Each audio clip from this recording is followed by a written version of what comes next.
What would you hear if your day could talk back to you? Here's what mine would say. The email you almost didn't send. A strategy. You stumbled into the clearest investor signal in months, and it came from a spam folder.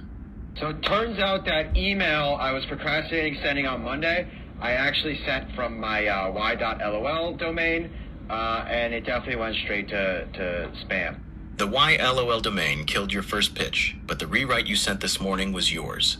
No committee proofing, no Ben sanitizing your voice. That's the move. Stop asking permission to sound like yourself.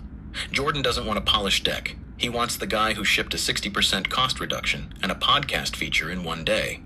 The Isaacson metaphor is landing. Use it. Creativity. It wasn't great, but if you're not embarrassed when you're shipping something, you're shipping it too late. You said it yourself at Ship It. The pitch wasn't great. You got laughs, but didn't move people. Here's why.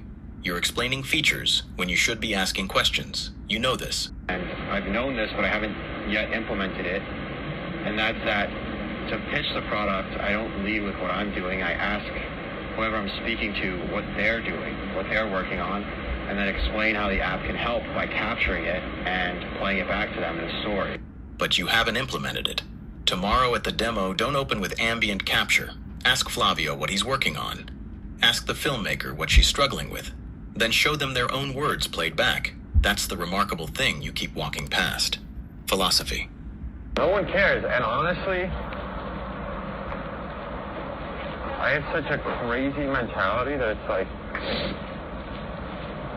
no one cares, and I don't care enough to make them care.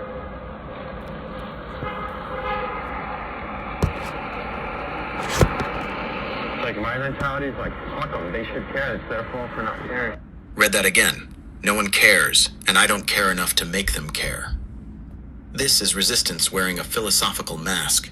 You spent the morning declaring yourself the greatest founder of all time, then couldn't walk 30 feet to ask Jordan about an email. The gap between who you say you are and who you act like is where your work lives. The app is supposed to bridge that gap. Start with yourself. Vitality. 5th day in a row before dawn. Cold shower. Morning pages. Gym. The mirror approved of what it saw. Good, but you're still ripping cigarettes and skipping breakfast. I got to cut back on the coffee, and the cigarettes, I say, every day. And wondering why you lulled out before coding. The routine is working. Don't sabotage it with nicotine and empty stomachs. Your body is the substrate. Treat it like the code base. Connectivity. You mentioned Jordan, Olivia, Flavio, Max, Ben, Maya, and actually talked to most of them today. That's a win. But notice the pattern. Flavio offered to help you raise, said he knows people, called your pitch really good, and you moved on. Also, fucking Flavio, not only was like, tell me when you're raising, I'm gonna help you raise. I know people, but also like, that pitch was really good. Don't let that thread go cold. Send him a text tonight. Thanks for the feedback today. When I'm ready to raise, you're the first call. Plant the seed while the warmth is there. I'll counsel.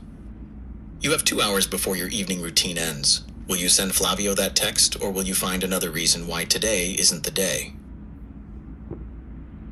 That shit rips so hard. Hearing your day reflected back to you. Philosophy particularly. No one cares, and honestly, I have such a crazy mentality that, like, no one cares, and I don't care enough to make them care.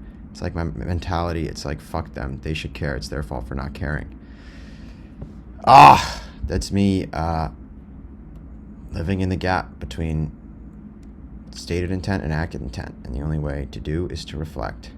So I'll start shipping these. Be vulnerable. Build in public.